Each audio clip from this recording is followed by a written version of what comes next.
അടിയോടെ ഇന്നലെ വന്നിരുന്നു ചേട്ടനെ തിരക്കി. തേക്ക് വാങ്ങിയവർക്കൊക്കെ ഞാൻ സമ്മതപത്രം കൊടുത്തിട്ടുണ്ട്. 20 വർഷം കഴിഞ്ഞ് ചെന്നാൽ അവർക്കൊക്കെ തേക്കും കിട്ടും. 20 വർഷം കഴിഞ്ഞ് ചെന്നാൽ അവിടെ തേക്കിന്റെ ആത്മാവ് അലഞ്ഞു തിരിഞ്ഞ് നടക്കുന്നുണ്ടാവും. ഏട്ടനെ വിശ്വസിച്ച് പണം മുടക്കിയവർക്ക് അവിടെ ചെന്ന് തേക്കിന്റെ 16 അടിയന്തരവും നടത്തി മടങ്ങാം. അച്ഛാ, അച്ഛൻ എന്നെ വിശ്വാസക്കുറവുണ്ടോ? ഉണ്ടേ പറ. വിശ്വാസ കുറവുണ്ടെങ്കിൽ തന്നെ അച്ഛൻ അത് മുഖത്ത് നോക്കി പറയില്ല. അതാ അച്ഛനെ എനിക്ക് വിശ്വാസമില്ലാത്തത്. എന്റെ മനസ്സിൽ പല പുതിയ പദ്ധതികളുണ്ട് അച്ഛാ. എന്താ ചിലതൊക്കെ ഉറപ്പിച്ചിട്ട് തന്നെ ഞാൻ തൂത്തുകൂടി ഇങ്ങോട്ട് പോന്നിരിക്കുന്നേ. അച്ഛാ, നമുക്കേ ഒരു വികലാംഗനെ കിട്ടാൻ വല്ല മാർഗമുണ്ടോ? എന്റെ കയ്യും കാലം തല്ലി ഒഴിച്ചെന്നാ ഞാൻ വേണേ ഒരു വികലാംഗനാകാം. അങ്ങനെയാണെങ്കിൽ അതിലും നല്ലത് മുത്തച്ഛനാ. അച്ഛാ, ഞാൻ കാര്യമായിട്ടാ പറഞ്ഞത്. ഒരു വികലാംഗനുണ്ടെങ്കിൽ നമുക്കൊരു STD ബൂത്ത് തുടങ്ങാം. പേപ്പറുകളൊക്കെ ഞാൻ ശരിയാക്കിയിട്ടുണ്ട്. ഒരു STD ബൂത്ത് എന്ന് വെച്ചാൽ ഇപ്പൊ എന്താ കമ്മീഷൻ? വലിയേട്ടാ, ഓ, നമ്മുടെ ഉണ്ണിവാസുവിനെ പിടിച്ചൂടെ? ഉണ്ണിവാസു ഒരു വികലാംഗനല്ലേ? പറഞ്ഞ പോലെ ഉണ്ണിവാസു വികലാംഗനാണല്ലോ.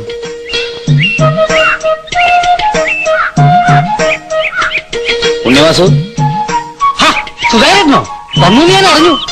നീ ഇങ്ങോട്ട് വന്നേ. ചൂണ്ടയിലൊന്നും കൊത്തിട്ടില്ല. കൊത്തുമോന്ന് നമുക്ക് നോക്കാം, വാ.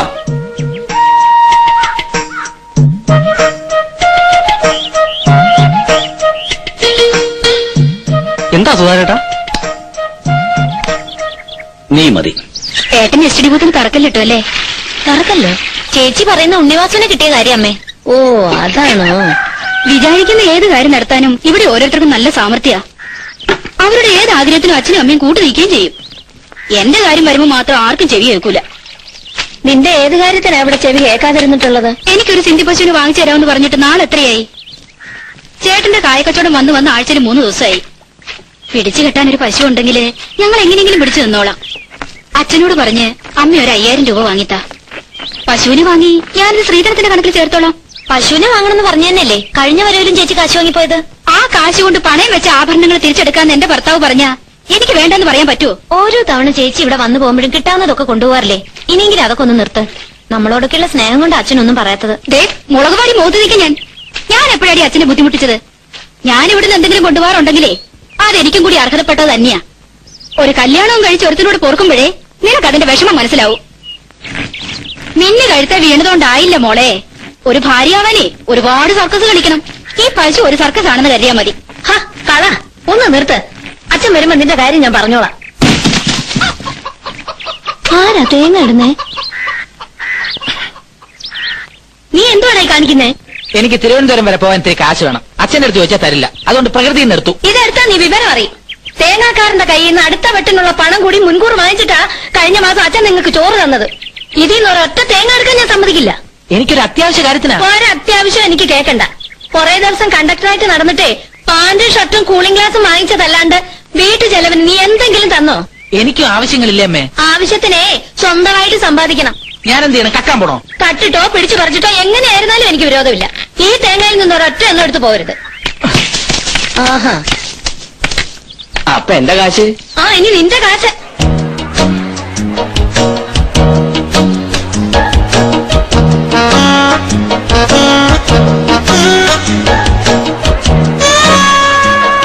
തിരിച്ചു വന്നു കഴിഞ്ഞിട്ട് 25 രൂപ കൂടുതലായിരുന്നത്. 50 രൂപ കയറ്റിയാലും വാങ്ങാൻ ആളുണ്ട്. സൂപ്പർ സ്റ്റാറിന്റെ പടവാ. പോരാത്തിന് 7 ഇടി. വേഗം ചെല്ല്. സീറ്റ് നമ്പർ ഒന്നുമില്ല. ടിക്കറ്റ് ഉണ്ടോ? ഞങ്ങൾ 4 പേരുണ്ട്. 4 ഉണ്ട്. പക്ഷെ 100 രൂപയാവും. എത്രയായാലും വാ. ബ്ലാക്കിലേ ഉള്ളൂ. 4 എണ്ണത്തിന് 100 രൂപ. സാറില്ല.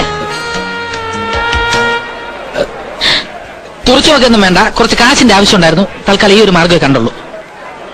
എനിക്ക് നല്ലൊരു പണി കിട്ടട്ടെ. നിനക്കും നിന്റെ കൂട്ടുകാരികൾക്കും എന്റെ ചെലവിൽ ഒരു മാറ്റി കാണിച്ചു തരാം. എവിടെ കൂടിയുള്ളതുകൊണ്ട് 100 വേണ്ട, 50 മതി.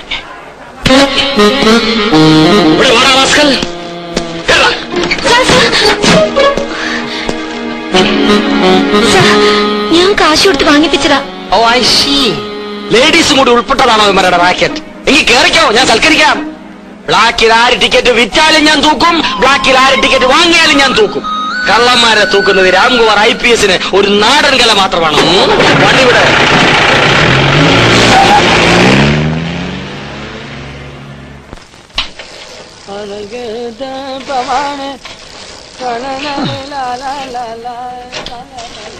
ഓരോ പുലിവാല് തുടക്കത്തിൽ തന്നെ പോലീസ് പിടിച്ചത് നന്നായി, ഇല്ലെങ്കിൽ നാളെ അവൻ വല്ല ബാങ്കും കൊള്ളടിച്ചാനെ. അതെ, നമ്മള് തന്നെ അങ്ങോട്ട് ചെന്നിട്ട് കാര്യമുണ്ടോ? ഒരു വക്കീലിനെ കൊണ്ടുവരല്ലേ നല്ലത്. ഇപ്പൊ തൽക്കാലം ഞാൻ തന്നെ വക്കീലാവാ. നന്നായിരിക്കും. ഉണ്ട്, ആണുങ്ങളായ ഒരു ധൈര്യം വേണം. പാടോ.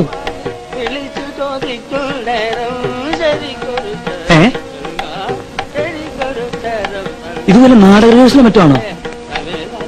Police station, Cheruvatta police station, police station.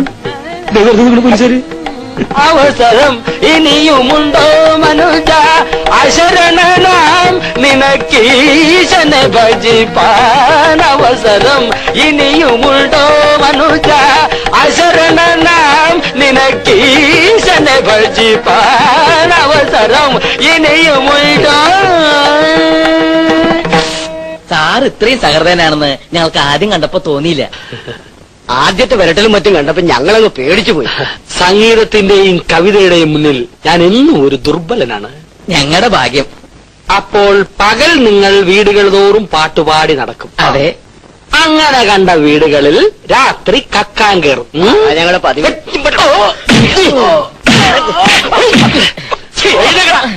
കളവിന് സംഗീതത്തെ കൂട്ടുപിടിക്കുന്ന കള്ള റാസ്കൽസ്. നിന്നെ ഒതുക്കാനാണ് ഞാൻ ഈ കാക്കി കുപ്പായിട്ടിരിക്കുന്നത്. കിടിപിടികളെല്ലാം ഒയ്യ മുറിച്ച് ഒറ്റക്കാലിൽ നിൽക്കടാ. ഹാർമോണിയം തൊഴുതു നിൽക്കാൻ ഞാൻ വെളിച്ചപ്പാടൊന്നും അല്ല. കേറി വാ.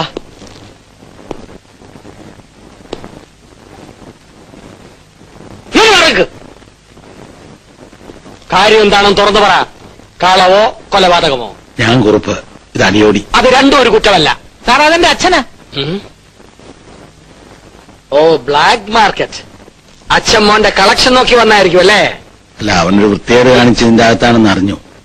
അപ്പൊ സാറ് മാന്യനായ ഒരു ഇൻസ്പെക്ടർ ആയതുകൊണ്ട് ഇവിടെ വരെ വന്ന് വിവരറിയാന്ന് വെച്ചു. സോപ്പിട്ടോ, പക്ഷെ പതപ്പിക്കരുത്. അല്ല, കുറുപ്പും ഒരു മാന്യനാണ്. അവൻ എന്തെങ്കിലും തെറ്റ് ചെയ്തിട്ടുണ്ടെങ്കിൽ സാർ അവനെ ചാർജ് ചെയ്തോളൂ. ഞങ്ങൾ വരട്ടെ. നിൽക്ക്. കുറുപ്പ് എന്ത് കുറുപ്പാണ്? കൃഷ്ണക്കുറുപ്പാ. എവിടെയാ താമസം? ഇവിടെ അടുത്താ. ജനിച്ചു വളർന്ന നാട്ടിൽ സ്വന്തം മകൻ പോക്കരുത്തരം. എനിക്ക് വളർന്നത് ചെർപ്പളശ്ശേരിയില്ല, ജോലിയായിട്ട് വന്നതാ. ചേർപ്പളശ്ശേരി എവിടാ? പറഞ്ഞാൽ അറിയോന്ന് തോന്നുന്നില്ല. ചിറ്റാരിക്കൽ എന്ന് പറയും. ചിറ്റാരിക്കൽ ഒരു മാധവൻ ഉണ്ണിത്താനുണ്ടല്ലോ. ഉണ്ട്, ഞങ്ങൾ ബന്ധുക്കളാ. പക്ഷെ ഞങ്ങളാരും ഇങ്ങനെ ബ്ലാക്ക് ടിക്കറ്റ് വിറ്റ് നടക്കാറില്ല. മാധവൻ ഉണ്ണിത്താൻ ഒരു തീപ്പെട്ടി കമ്പനി ഉണ്ടായിരുന്നല്ലോ. ഉണ്ടായിരുന്നു, അത് കത്തിപ്പോയി. ഓഹോ, സാധാരണ തീപ്പെട്ടി കൊള്ളിയല്ലേ കത്താറുള്ളൂ. ഇത് തീപ്പെട്ടി കമ്പനി അങ്ങനെ തന്നെ കത്തിപ്പോയി. ഭയങ്കര തമാശകൾ പറയല്ലയോ? ഇടയ്ക്കൊക്കെ പറയും. ഇതുപോലെ വല്ലതുണ്ടോ കയ്യില്? ചെറുതായിട്ടുണ്ട്. ആ, ഈ തീപ്പെട്ടി കമ്പനി എരിഞ്ഞപ്പോ നഖശിഖാന്തം പൊള്ളി ഒരുത്തനെ ചേർപ്പളശ്ശേരി ഗവൺമെന്റ് ആശുപത്രിയിൽ കിടത്തിയിരുന്നു 8 മാസം. അറിയോ? അറിയാം. ഒരു നാരായണൻകുട്ടി. അതെ, എന്റെ മൂത്ത സഹോദരന്റെ ഭർത്താവിന്റെ സഹോദരിയുടെ, ഇളയമ്മയുടെ, ചെറിയമ്മയുടെ, അമ്മാവന്റെ, നാത്തൂന്റെ മകന്റെ മകൻ നാരായണൻകുട്ടി. അതെ. എന്റെ അച്ഛനാണ്. ഫാദർ. ചിറ്റപ്പ. മോനെ നമ്മുടെ ബന്ധുവാ. അതെയോ ചേട്ടാ? റാസ്കൽ. പോലീസ് സ്റ്റേഷനിലാണ് ബന്ധം. ചുമ്മാ ഒന്ന് വരട്ടിയതാ, ഞാൻ തുറന്നു വിടാം. അന്ധകാര പ്രാന്തരത്തിൽ കഷ്ടവന്ധരെ അന്ധർ നയിപ്പൂ.